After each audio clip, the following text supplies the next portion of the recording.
Thanks, as always, for pressing play. This is the first in a series of interviews I'm doing with famous and maybe not so famous people, but today's infamous. Today's a famous person that I know. Dr. Tom Lutz has been a friend of mine for 30 years. We are delighted for him to be able to teach at Metro Atlanta Seminary. He's a professor, he's a father, he's a grandfather, he's a husband, he's a friend, he's an elder, he's a fellow traveler, he's a well-read reader, he's a bunch of things, and he's also an author. So today I want to talk with him just a bit about the latest book he's written, and just hear from him his heart as to why he did, and we'll take it from there. So Tom, thanks for joining me today, and I appreciate Always fun to be here. That's great. Tell us the title of the book. Tell us how much we can buy it for and where we buy it for. We want to make sure we get that first. We want people to buy the book, and then we'll talk about what's in the book. It's called Equipping Christians for Kingdom Obedience. You may remember my first book was Equipping Christians for Kingdom Purpose in Their Work. And this is kind of an extension of that in that it's designed for someone who disciples others, how to talk to them about, in the first book, how to talk to them about their work. In this case, it's designed to talk to them about how to develop wisdom. Okay, so you mentioned obedience. That doesn't sound like fun to me. It doesn't, that doesn't kind of like get me out of bed in the morning. I'm going to tell me about that and connect that to wisdom and what you wrote. Yeah, well, of course, Jesus says, if you love me, you'll keep my commandments. And we've all read passages in the Psalms that say, for example, how I love the law, right? And I used to think they're blowing smoke. What are they talking about? Nobody loves the law. And I think part of the reason for that is we misunderstand it. I think there's a mindset where people think that the law was meant for the Jews to attempt to gain righteousness and earn favor with God. But in fact, the law was never intended for that. If you remember, the beginning of the law says, I am the Lord your God who brought you out of Egypt. Therefore, you shall have no other gods before me. He didn't say, here's 10 commandments. If you keep them, I'll bring you out. He said, I'm bringing you out. I've redeemed you. You've been bought. And now this is a guide to how to live wisely in the new world that I'm taking you to. So give me an example. I shouldn't steal. And Correct. Just try hard and not steal. How is that helpful to me? Yeah, so again, we have to understand the broader picture of the law. When we read Matthew chapter 5, Jesus' most famous oratory, the Sermon on the Mount, he talks about the law, and many people have thought, he's reinterpreting it, he's changing it, he's bringing it up to date. In fact, every way in which Jesus interprets that law is to be found in the Hebrew Bible. So, for example, he says, you have heard that it was said of old, do not kill, do not murder, or you'll be liable to the courts. But then Jesus says, if you're angry with your brother or sister, you'll be liable to the courts. What he's contrasting there is the legalistic Pharisees who tried to dumb down the law so they could keep it and therefore gain favor with God, as opposed to its original intent, the way it's interpreted throughout the Hebrew Bible, which is you are responsible for every life in your care, to treat it with respect. Each of the commandments, I cover this extensively in the book, each of the commandments has this very broad picture, which when you begin to understand it, you realize you'd want to live in the world where everybody adhered to these broader understanding of the Decalogue. Can you then connect the dots for some people maybe hear about?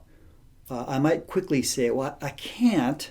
And some would say, well, Jesus fulfilled it for you. Jesus paid it for you. Jesus did all that. But Where's the tension between what he did and what I need to do? Yeah, one of the things I teach in my classes all the time, and I'm sure the students get tired of hearing it, is Christianity is the only religion that begins with a change to being. Every other religion is either think correctly and God will accept you, or act correctly and God will accept you. Christianity is unique in that God intervenes, changes our being, thus enabling us to do the work of righteousness. So that smells and sounds a bit like that old Westminster Confession. The saint, what is sanctification? It's a work where he enables us more and more. Right. We still have the old flesh in us that doesn't want to follow law, doesn't want to do those things, wants to go our own way. But we have the Spirit in us. But the question is, how does that get watered? How does that get fed? How do we fan that into flame so that we do more and more? Right. So give us an overview of the book then, kind of soup to nuts, beginning to end. Is it walking through all 10 of the commandments? Well, yeah. So what we do is we walk through the original giving of the commandments. So in Exodus chapter 20, it was given in the context of grace. God has redeemed the people. Then he asks them to implement the Decalogue, which I think is just a very important thing to understand. In other words, it's not a question of you trying to earn anything. It's a responsive choice. But then Moses says in Deuteronomy, he says, "See, I have taught you decrees and laws. Be careful to obey them in the land you are entering to take possession of it, for this will show your wisdom in the sight of the people, who will see all these decrees and say, surely this is a wise and an understanding people." So basically what Moses is telling them as they're about to enter the promised land is, if you want to have a flourishing, prosperous, wise life, these 10 words form the foundation of all your ethical decisions. So there's this tension here between if you don't do these things, some bad things can happen. If you do these things, some good things can happen. I hear you clearly saying, hey, it's not salvation. You're not earning anything here. However, for the Christian, there is this sense of walk in the ancient path, walk in the way you should, and it will go well with you before the Lord. I think of the command to love honor your mother and father, for that you have a long life, etc., those type of things. Can you talk about the tension there a little bit about if you don't do these things, what happens? Yeah, so I identify 5 or 6 different frameworks that you use to read the scriptures through, particularly as you're reading things about the Decalogue. And one significant one is the difference between reward and result. So in the Hebrew Bible, sometimes they'll use the term reward. And then, of course, what we're thinking is, oh, I've earned something, right? I think the way Jesus talks about in the Sermon on the Mount, the way Moses consistently talks about, it's a result. So you mentioned the 5th commandment. Honor your father and your mother, that you may live long in the land you are entering to take possession of it. That does not mean if I obey my parents, then God has to let me live long. I think it's very simply this: which child is going to live longer? The one who obeys his parents or the one who doesn't?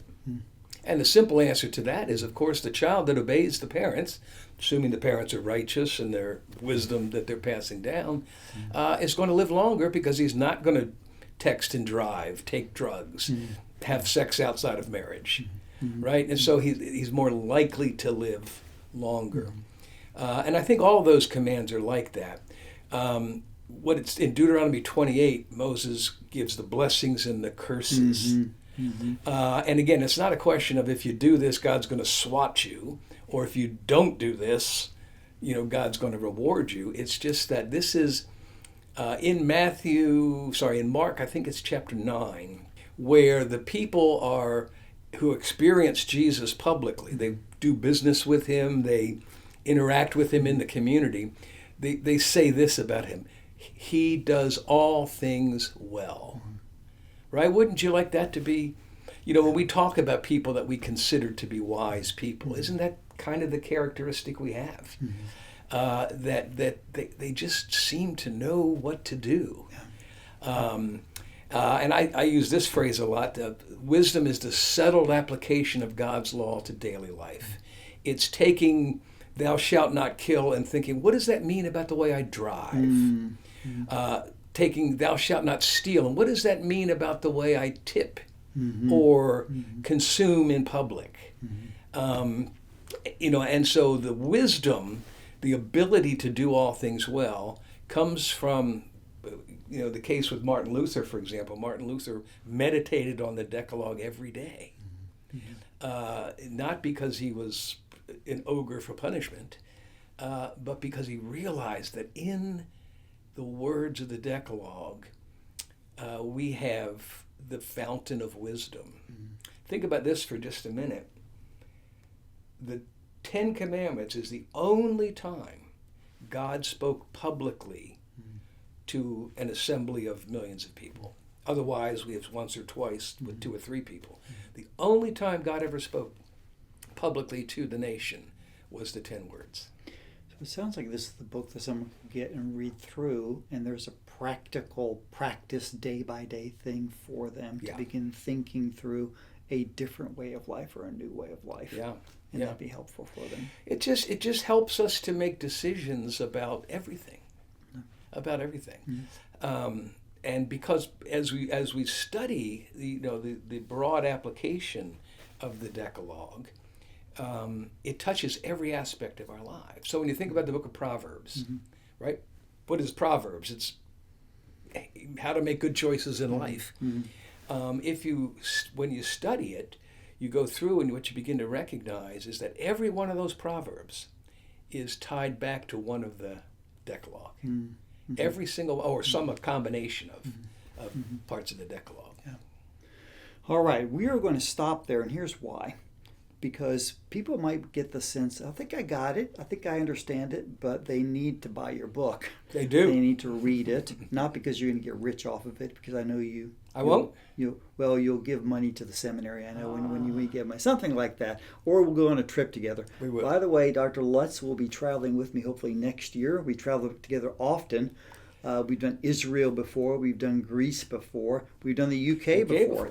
All 3 of those. So you may see him if you're interested in traveling with him, frankly, and learning from him on the road. Great opportunity if you do that also. But now, buy the book. You'll see it on Amazon.com, other places to buy. Pick it up. It'll be an encouragement to you and your family also. So thanks for being with us, and thanks so much for tuning in.